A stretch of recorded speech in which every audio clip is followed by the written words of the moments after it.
6 months ago, black soldiers was in the front line in foreign countries they couldn't even spell to guarantee some folks the right to vote. And while we were there, the Supreme Court was making it difficult and to take our right to vote away. And that don't seem to bother America.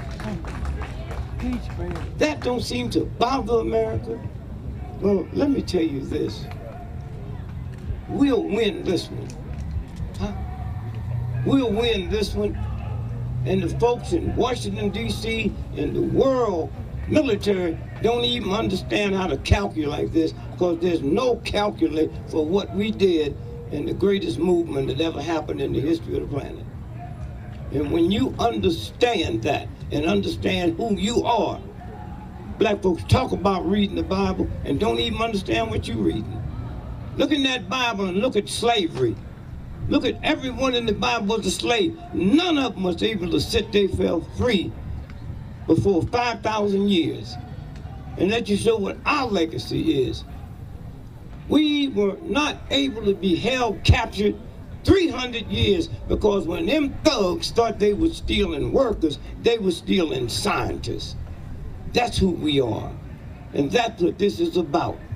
And so when you leave here and think about what happened here and what went on 50 years ago, and when Martin Luther King died, when he died, he fixed it so we could sit here, because 50 years ago, you better not come in this park with some chairs. That's what have changed. My name is Louis West. Yes. I just wanted to know, what are your thoughts on what's happening now and what happened 50 years later? There's no comparison. Yeah. How old are you? 17. Well, what happened 16 years ago? You don't know. Huh? The sun is the same, the moon is the same, and things are changing. Keep changing, keep changing, keep changing. And you're part of that change. It'll move more if your mother and father was thinking about as much as us as they do their car. You ain't never heard where a white cop hit a black man's car with a stick, but I can shoot you in the back of the head 40 times, and that's tolerated. You got to make that change. You got to make that change. And it's very simple. It's happened all the time, all around us. They had wars before they had guns and planes. That's a mentality. And black folks is kind of pissed. They go to war not because they love America, that ain't nothing but bullshit. They go to war so they can get GI Bill. That's a hell of a reason to go to war, so you can go to college. Do you think my generation today take what your father did for granted? I wouldn't say that it's taken for granted, but what I would say is that it's important for the younger generation to take what he did and interpret it through your own language, and then take his example and apply it to your lives. Because he and his team boycotted.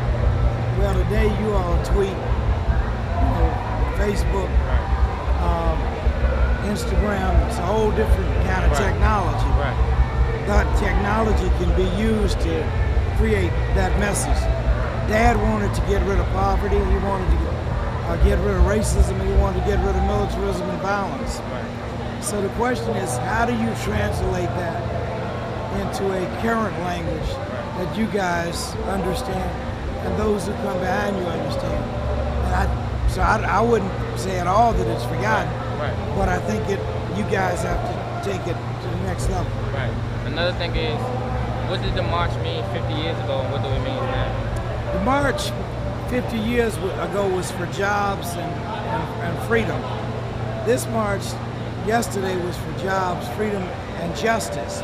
When you look at the unemployment rates in our community, there are a number of other issues, but when you look at the fact that between the ages of 18 to 30, the unemployment rate starts at 20% in our communities and goes up to 40%. Well, that's a remedy for disaster. If we don't find a way to create opportunities for our young people, we're doomed. Now, we have the ability to do that, we just have not done it yet. And that was one of the things we were marching for. But in addition to that, we were marching for figuring out how we stop dividing. We got to stop just taking each other out. over nothing. Right. I mean, we got to make life important and not get caught up into what what video games teach Right. us. They teach us destructive behavior. Right. That's not who we are. I mean, God didn't make us like that. If we understood where we came from as a people, that actually math and science actually was created by people of color. Yes, sir. Although white America teaches you that it's whites who created it, Right. that's not true. We got to learn the true history of what we are, who we are. When we know who we are and whose we are, then we'll start conducting ourselves in a different way. What advice can you give a young man such as myself to be able to grow up and become a successful black man in today's community? Well, the first thing is success is how you define it, not by letting somebody else define success for you. But it's very important that all of us get the foundation of an education and not allow one of our friends to say, well, it's not cool to be in school. I mean, we have to have a foundation. In our society, we master running, rapping, and rhyming, and we say, well, we don't need to read, write, or do arithmetic. I'm not saying you, but I'm just saying some in our community. That's what we think.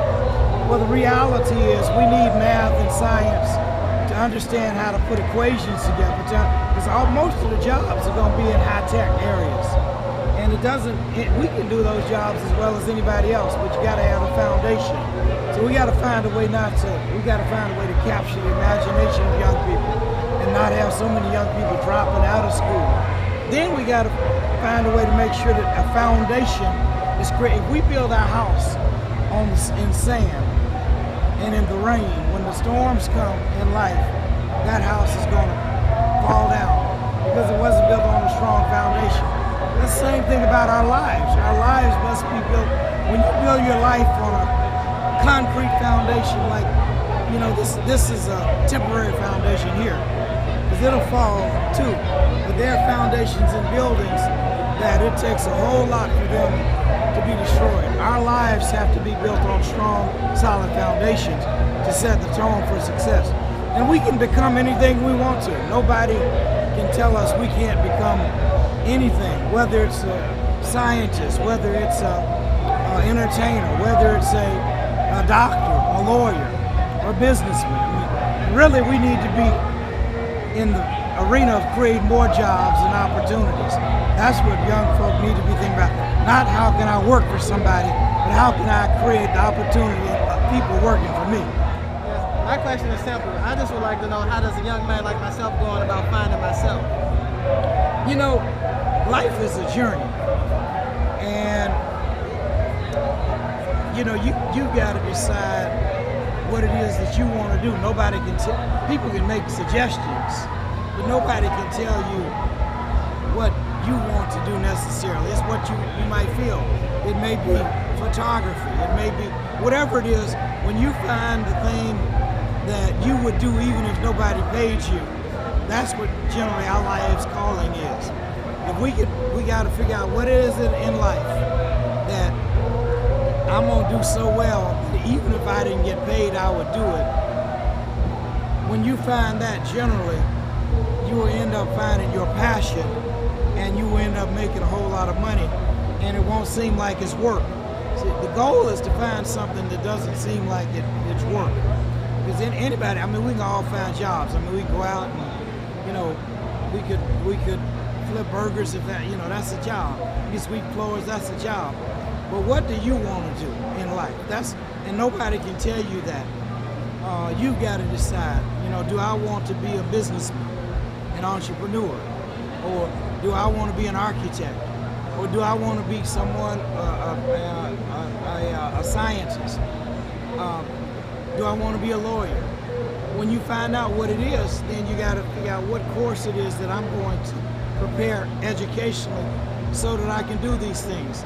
Because no matter what the situation is today, whether it's good, bad, or indifferent, whatever's going on with your life, if it's bad, you can change it. If it's good, you can add on to it.